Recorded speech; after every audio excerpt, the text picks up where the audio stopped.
Hi, and welcome to Forbidden Planet TV. And on today's episode, we are joined by Judy I to talk about Song of the Six Realms, which, as we are recording this, hasn't even published yet. Which is very exciting. Hi, Judy. How's it going?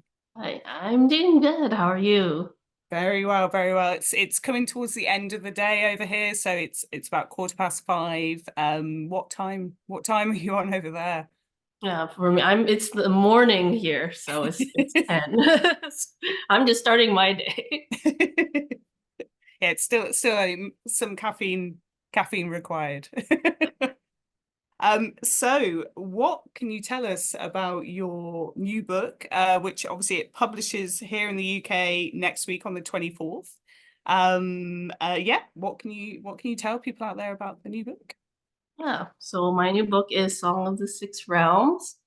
Um, it is a Gothic influenced romantic fantasy YA novel, and it's about an orphan musician who has no past and no future, and she is kind of an indentured servant of entertainer's house. And after one of her performances, she encounters a mysterious nobleman who invites her to play as the musician for his estate, and then in exchange for her freedom. So she journeys to this rural estate, and then she discovers that he is not who he seems, and also everything she thought she understood about her life and before and her life after is changed. So she has to survive these new revelations, and kind of save the world. Just gotta save the world. It's just lots of things going on in this book. And we obviously have to discuss the phenomenal artwork. Now I'm going to see if the blur Oh, I plays have plays what plenty, you so probably have. hopefully Yes, this will show up. absolutely beautiful. So how did this come to be? Like, where did you commission the artwork from? It's stunning. So I originally saw this promo art by Hannah Yoshihata done for Alison Saff's book, A Fragile Enchantment, and I Um, absolutely loved it. So then I messaged her pretty much immediately saying that I really want to commission art from her as well. So I wanted something like very colorful and dreamy to fit the atmosphere of the book. And then this is what she came up with. So this is actually a particular scene in the book that I had a lot of fun writing. So yeah, it was just really, really great to see it being brought to life by Hannah. Yeah, it is stunning. I mean, I think all three of your books are absolutely beautiful, and they've done such excellent works with all the kind of the cover art and the various kind of artwork and stuff that's come along with it. So you obviously have your the Book of Tea duology as well as the new book. Um, how do you find your kind of so you live in Canada now?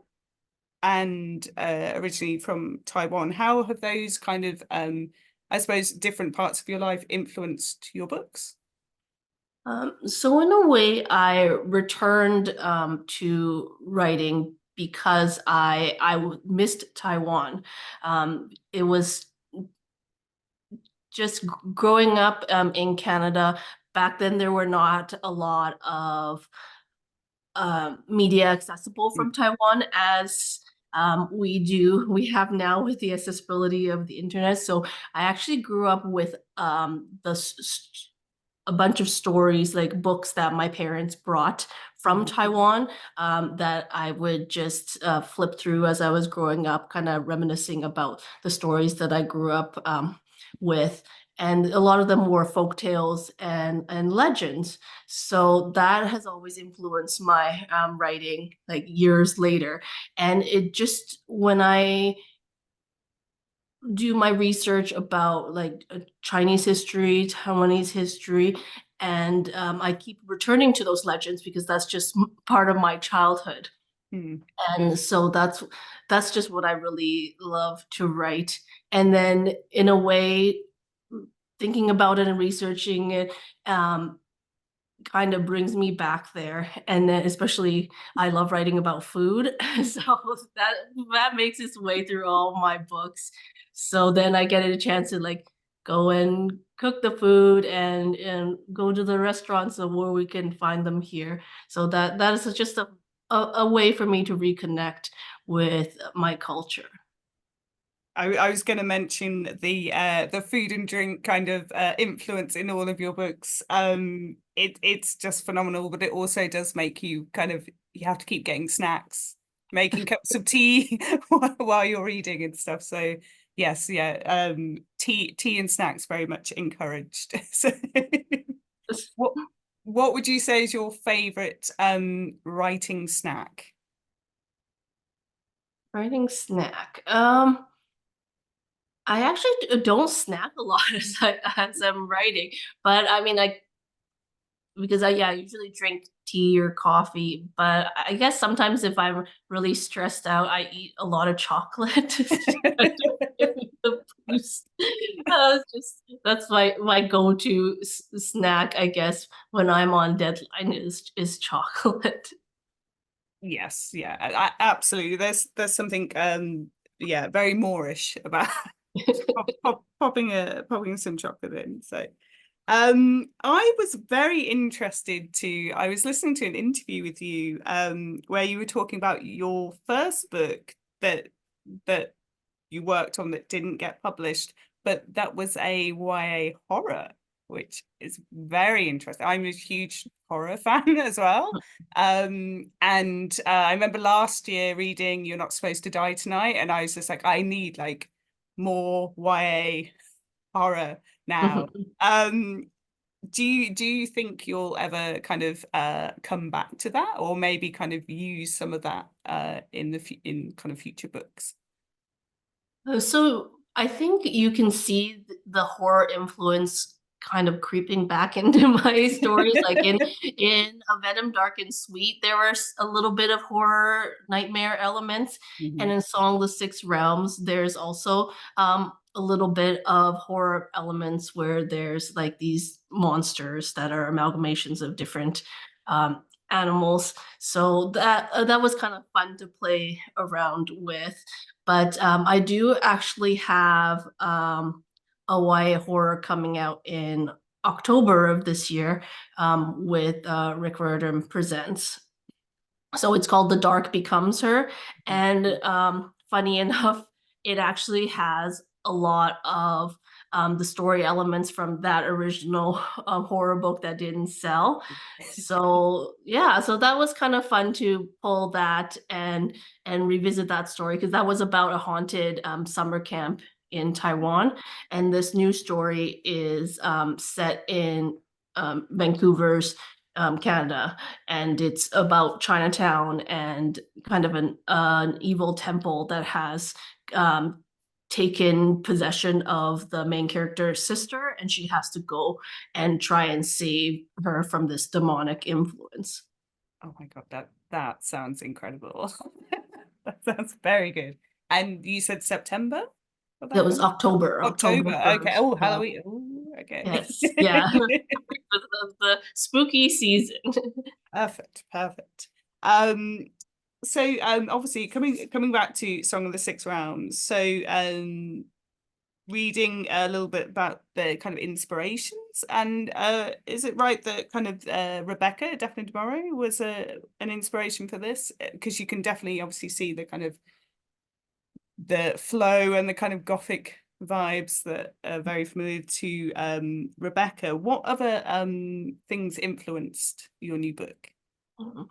So yeah, Rebecca was a definite original influence because I'm just very drawn to Gothic literature because of just the idea of like I think it's just very YA of the genre in general because of like a young woman having to travel to usually a mysterious estate and then kind of having to trust herself to kind of figure out what's going on. And then there's all these forces kind of preying on her.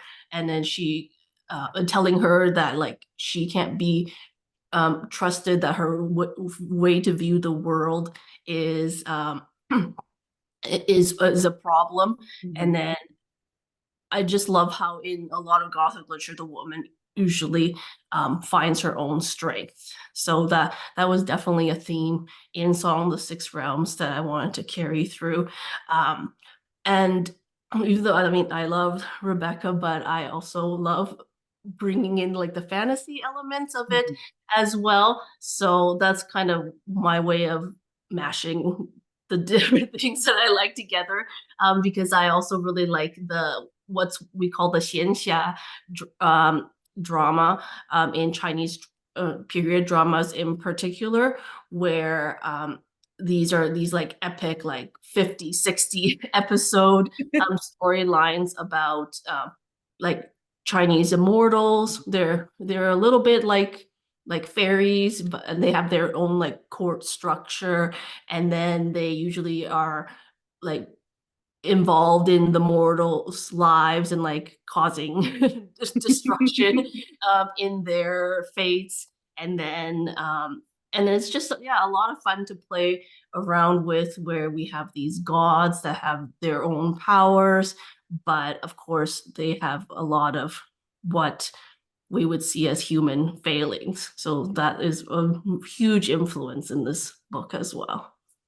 Definitely. And the descriptions of some of the gods, like I could just you almost want 5, 10 more books, each one about the different gods, all the shenanigans that they're up to and the chaos they're causing. It's phenomenal.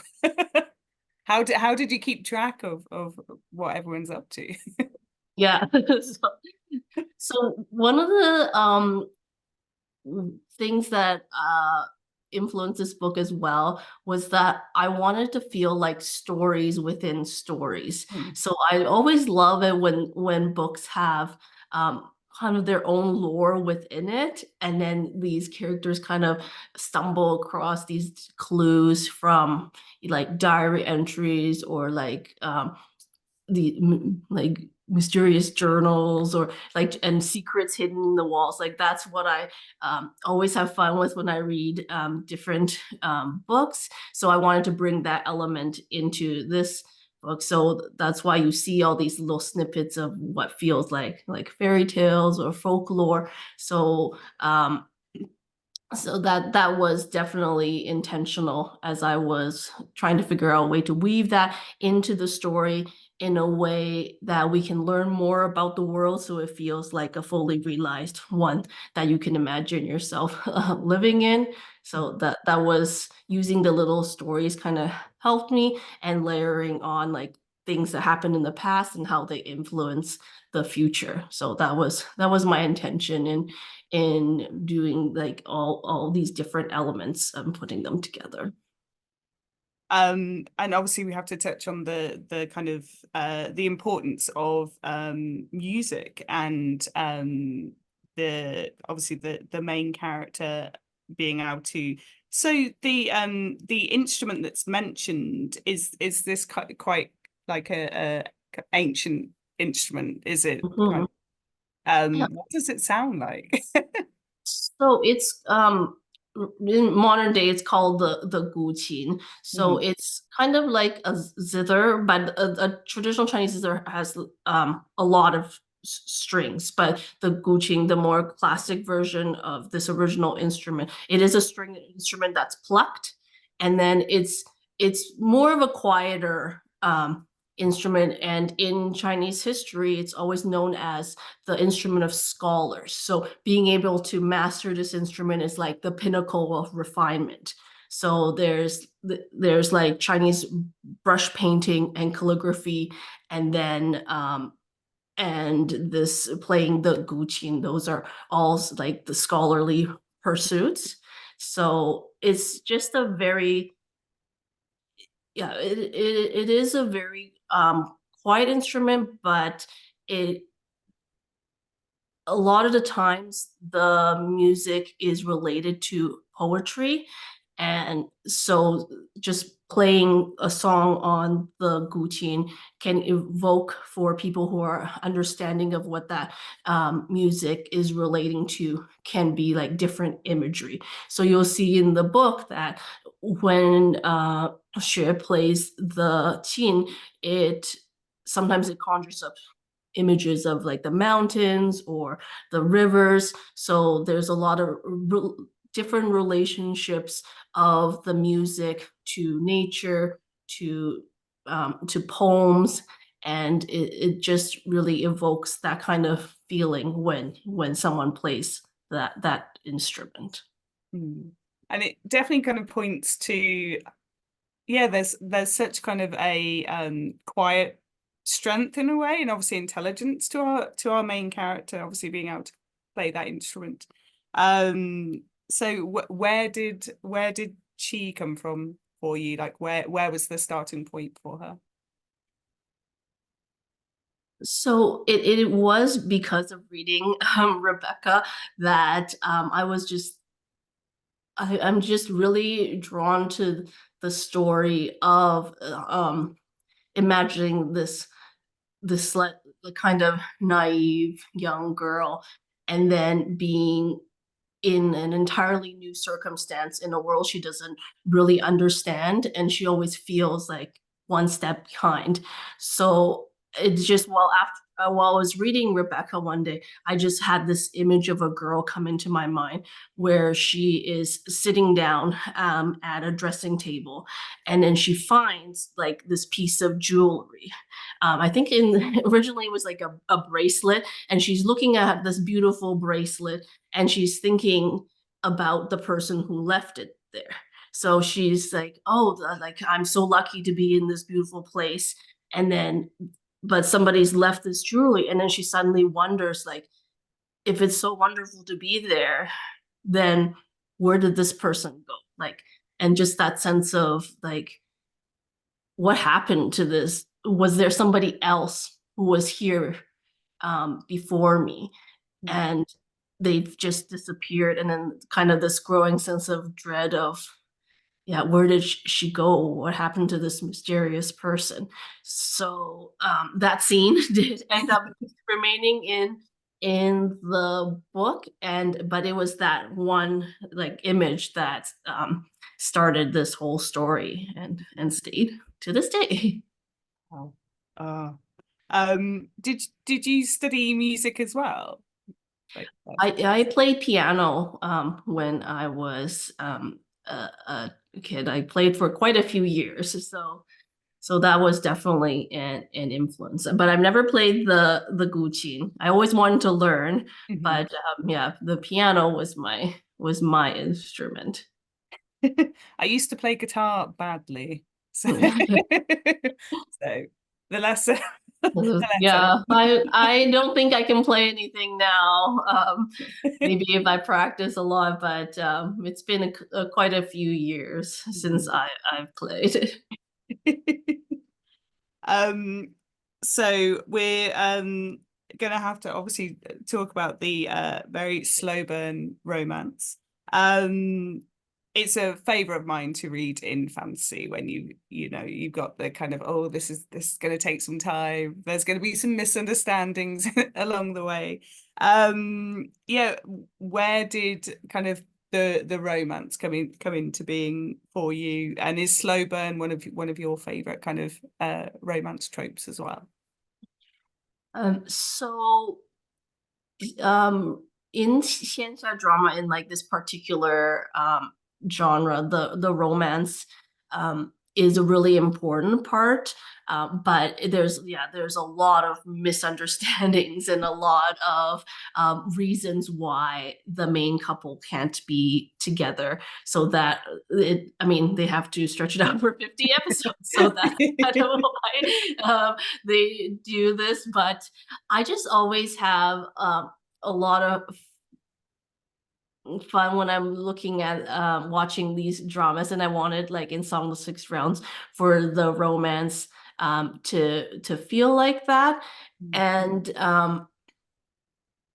one of the things about Xue is that she's kind of on like the asexual spectrum. So she is what I guess we refer to as demisexual. So then she doesn't experience like an attraction to somebody until she builds an emotional connection. So that is one of the reasons why the romance takes a while to develop, just because the way she responds to attraction is a little bit different than somebody who's just like immediately attracted when they first lay eyes on that person. So that was kind of the building up of, she really needs to like kind of get to know and have a kind of a personal understanding to build that sort of connection before any type of romantic attraction comes up. So that was a really, for me, that's my drawing of romance, just because I also grew up like with a lot of Regency romances, and it a lot of the times it is that slow burn, like it's maybe a touch of the hand, or like maybe you get quite a few pages and then you end up with just like a kiss, but then it's the kiss that changes everything, right? So I'm really drawn to those type of romances. And it was just fun for me to write that, something like that develops over time. And I my my favorite Jane Austen novel that's talking about Regency romances is Persuasion. So, and I just love the idea of people connecting through letter writing. So I managed to like put a little bit of that into the story as well. So it is kind of a little bit of, once again, of everything that I enjoy about romances. And yeah, you will see that in the story. Yes, yeah, there is something about just the whole. I was just thinking about the Rebecca Ross Divine Rivals, like with the letter kind of idea.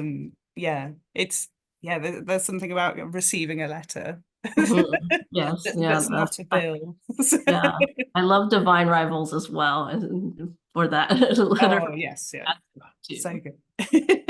So let's talk about your kind of path to getting published. So you were part of Pitch Wars, is that correct? Yes, yeah. How was that experience, and did it kind of help prepare you for what was to come? What was to come?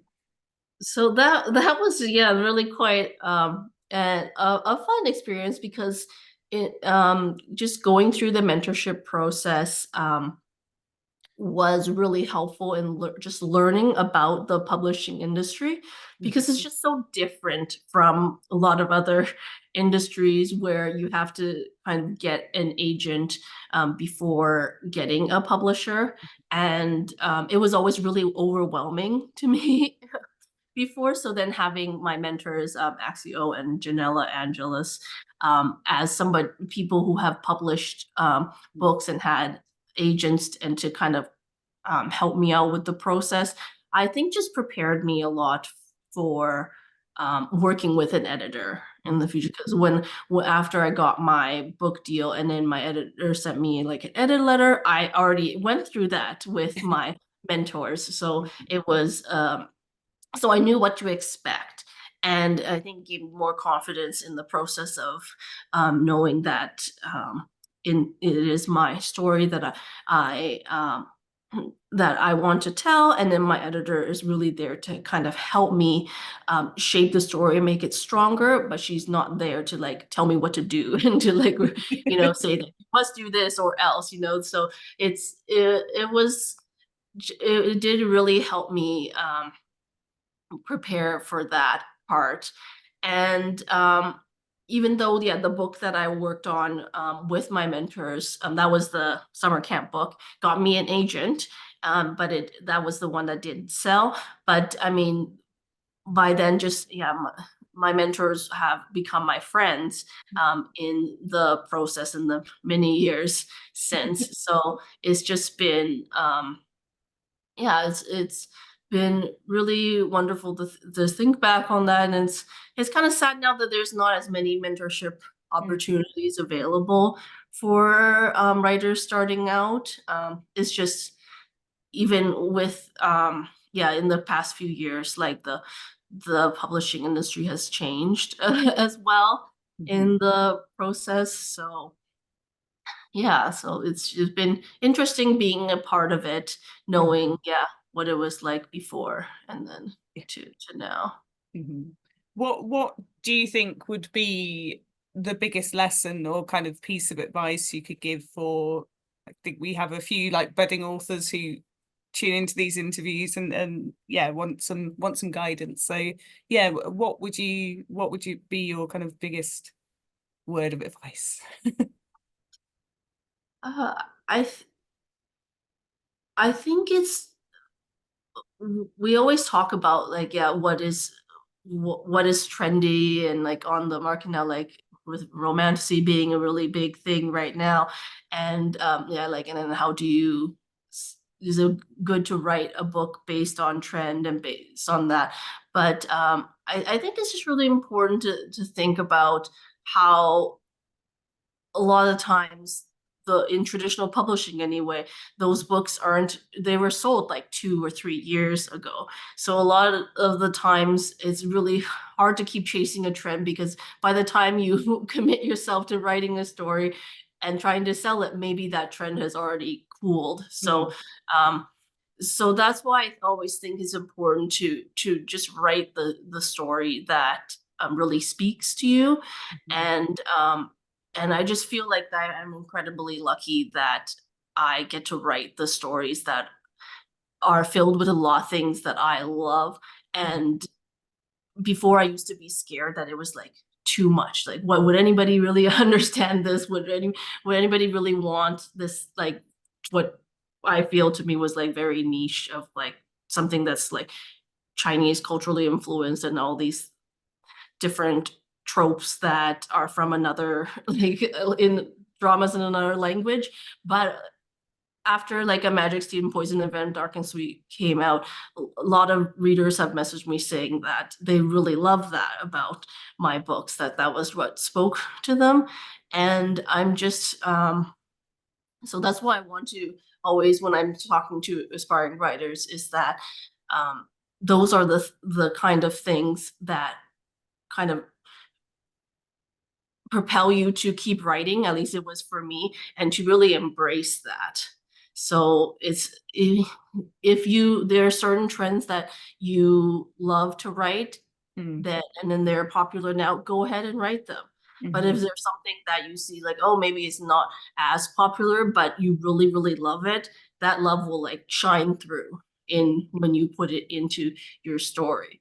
So I just really and I think it's important to, as an author of color from a background that is not as frequently published in the stories that we want to tell, that it's important for us to continue to embrace that and tell the stories that we would like to tell, and I think it will find the reader that it's intended for. Definitely. I think as the world seems so small now in a way, just with social media and obviously being able to travel, that it's wonderful that we can read these amazing stories and learn a bit about other people, like other cultures, other histories, that we may not have learned as children necessarily, and may not have been privy to 10, 15 plus years ago. So thank you, because I had such a lovely weekend reading this. I did not want to be disturbed by anyone. I didn't want to go to the gym. I was just completely enthralled. So you mentioned about your next book. Have you got any plans to do anything else in this universe? So I have some things I don't think I'm allowed to Okay. talk about in detail yet, but yeah, I do have a few more fantasy books planned, and I think I'll get to explore a little bit further in this universe. But Shreya's story is done, so that is a standalone. It's fully complete. I feel like I'm pretty happy with the story that I wanted to tell in that book, in Song of the Six Realms. But I think there's a lot more of the Six Realms for me to explore. So there will be more books coming. I just cannot say anything more than that, I don't think. Fair enough. Um, there is as well something I don't know if you do you game at all? Like, are you do you play games or D&D or anything like that? Because there's a definite element of that in your books as well. Yes, so the reason why I got back into writing actually after like going to university and being an adult and getting a job and all that was because I got completely obsessed with Dragon Age Origins. So that was my game of choice where I played that game. I probably finished the various arcs of that like 4 or 5 times. And I wrote fan fiction for Dragon Age Origins. And that was why I rediscovered my love of writing, was because of that game. And then I also played like Mass Effect and all of those. And yeah, so I don't have a lot of time, unfortunately, now to play video games as much as I would like to. But I do I love gaming, and I think there's just some really interesting storytelling that can come from that format as well. And I really, some of the games that I've played, just in the way they choose to how they tell the story, the journey that the player goes through. A lot of that has influenced my writing, as you as you pointed out. So there's definitely some inspirations from that. Yes, yeah. It's there is something about games, like even one of my favorites of all time was Xenogears, and I had it as an import game when I was 16, so it was a bit naughty, I suppose, because I had like a chipped PlayStation, so you could play US and Japanese games and stuff. But I remember just playing this 4 disc game, 100+ hours, obviously when you have that kind of time. But the whole idea of kind of questioning the gods and questioning faith in that kind of format, it's actually, yeah, some of the things that games in particular deal with are quite weighty topics. Mhm. But No, yeah, it's if anything kind of is able to help ask those questions, I think is important. But yeah, there's a very gaming quality which I loved, and I think a lot of people out there also love.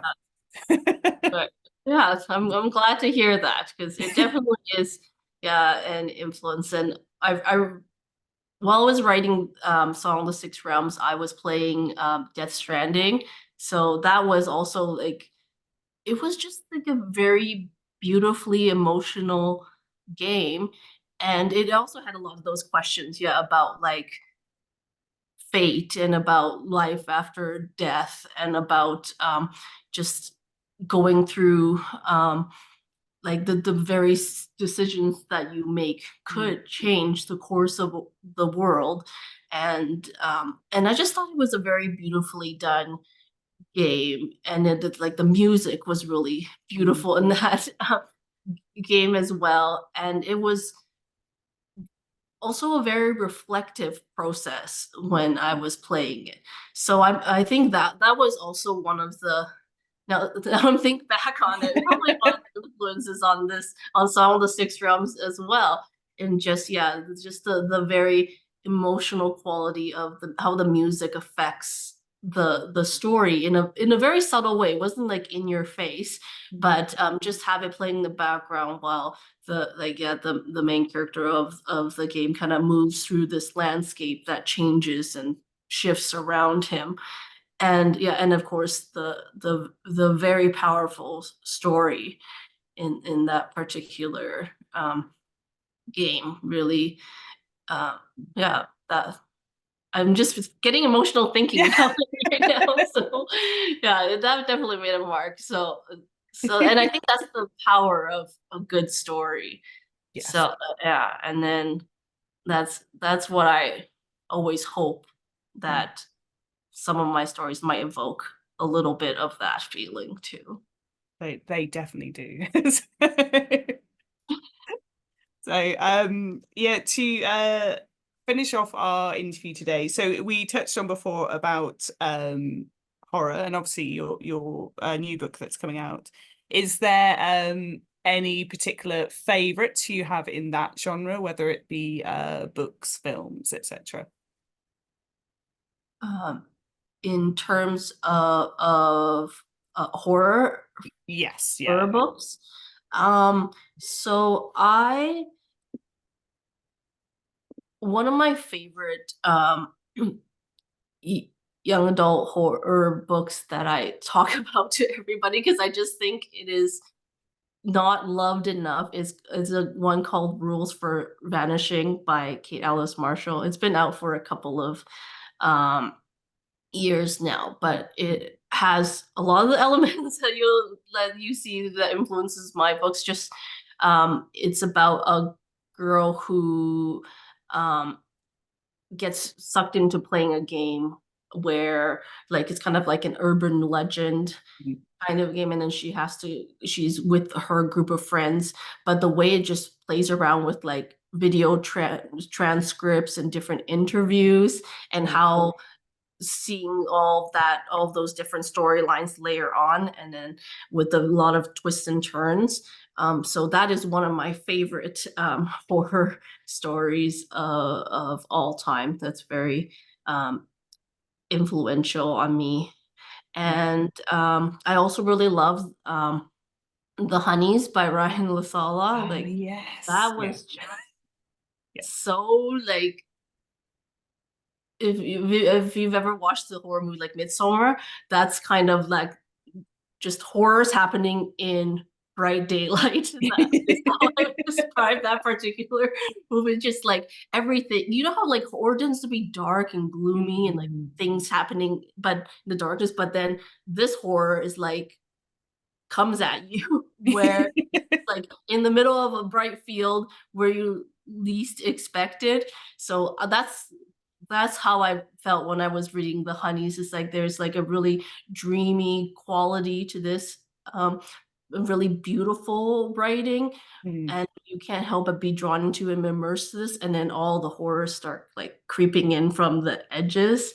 So yeah, and then Ryan LaSala writes very wonderful horror books. I'm like a huge fan of his work. So Yeah, so we had Ryan in, oh God, this was a few years ago now, to sign some books. So yeah, The Honeys was amazing. Yeah, he needs to do more. yes. More. Um and yeah, to finish off, what are you currently reading and what are you currently watching? Um, I have been watching a lot of horror movies, just because of Yes. the horror that's books that I've been um writing. So what have I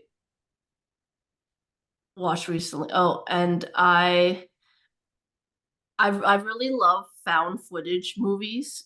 So the one that I recently watched was grave encounters where a group of paranormal investigators go and try and film an episode in this abandoned asylum, and of course horrible things happen to them. And they realize that there is something in the asylum they probably should not have interfered with. So that is once again, like that always, it's a lot of the things that I've talked about that I love is just like that creeping sense of dread, and how things are shifting around you and things are not quite as they seem. Things hidden in various rooms. So I really like that movie, and I don't know, something about it is very scary and yet comforting for me. It's weird. But what I'm currently reading, I'm actually very excited for the next Joan He book. So she wrote Strike the Zither, which I loved, which is a retelling of the Chinese classic Romance of the Three Kingdoms. And the sequel to that is coming out, Sound the Gong. So I am very, very excited to read that one. So I unfortunately don't have a lot of time to read now, but that is definitely one that I cannot wait to dive into next. Oh yes, yeah. Oh, that's yeah. Strike the Zither was amazing. So I'm very happy to hear there's it's going to be another. You might as well like to watch. I don't know if you've seen Late Night with the Devil, which is Oh yes, that's on my list. It looks yes. really good. It's very, and it's a similar kind of idea where, oh, it's just a 70s talk show, and there's the audience, and there's, like very like 70s jokes and stuff happening, and you get lulled into that false kind of, oh no. Something's gonna go No, very I wrong. am very excited for that one. I can't wait to watch that when when it's available for rent here. So Perfect. Brilliant. Well, thank you, Judy, for joining us today. And obviously, for people out there watching, you've signed a ton of book plates for us, which is very, very kind. So we got signed copies going to all of our stores and our website. And I'm also taking a stack of them to Comic-Con next month. So anyone who's going to Comic-Con, you need to come and check this out. So thank you so much for joining me today. And yes, yeah, everyone go out, buy the book. thank you for having me. That was a lot of fun. Good. Right. Next time on FPTV, we'll see everyone soon. Bye. If you're enjoying watching Forbidden Planet TV and you're enjoying watching us talk to the world's most interesting and accomplished filmmakers, authors, artists, musicians, creators, subscribe right here. See you soon.